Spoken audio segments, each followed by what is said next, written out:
We've seen some glimpses of what went on in that sort of missing year.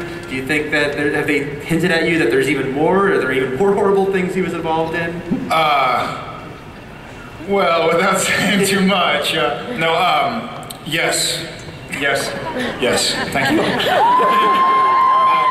Yes, there's obviously more. I kind of touched on it earlier in a few interviews, but there's a lot that Sam has seen that now he can see again, now that the wall has fallen. And I, for my part, am really excited about kind of playing Sam that doesn't really know which reality he's in. You know, because Sam is obviously, for those who haven't watched the show, Sam had some hard times last season. Yeah, and now we get to play with Sam's healing. And I think the Winchester brothers have always kind of, they've always react to things with courage and bravery and been strong about it. And what excited me so far in the scripts that I've read is that Sam is way out of his league. He feels out of his league a little bit. It's kind of scary. So I actually read it and I was getting chills.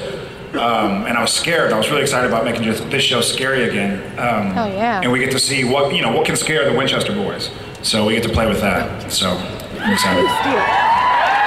And Jensen, they don't keep... Misha shirtless scares the Winchester boys. Take it off. I think you're confusing fear with jealousy.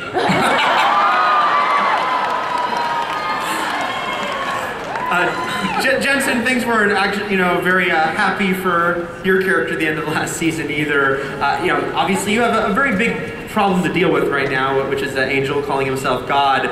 But how much is weighing on your character of what he just had to sacrifice and what he had to sort of leave behind going forward? Well, I think the goodbye to Ben and Lisa, tough as it was on Dean, I think it was a necessity. He comes to the realization that that's never going to be his life. No matter how much he dreams about it, no matter how much he would love it to be so. He's a hunter, he'll always be a hunter, and that's just the way it's going to be. So I think that was a must, and it happened, and it was a tough scene to shoot, just for Dean or for me as Dean. It was a sad goodbye, but now we've got a bigger problem on our hands. Yeah. Well, that leads me to a question. I was going to ask this question, but someone on Twitter also asked it. AJ Snow 76. You've got a character saying, "I am God," but you have a character out there that a lot of people speculated about, which is Chuck. And I'm just curious, might he be appearing again? Might you touch upon that now that you're going where you are with Castiel? Chuck does not appear at the early part of the season. We have no plans for him to. Also, a big part of, Cass stepping up and taking this sort of mantle on and saying, "I'm the new God," is that he has always felt really strongly that his father abandoned them all. Like, where is God when you need him? We had this storyline about him looking for God, and God never showed up. He did the whole go out for cigarettes and never come back thing. So that's always been a big deal for him.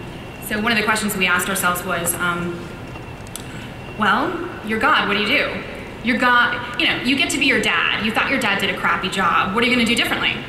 And before everything goes completely to hell for him, which of course it does because it's television, he gets to do what we think God would maybe do if Cass were God.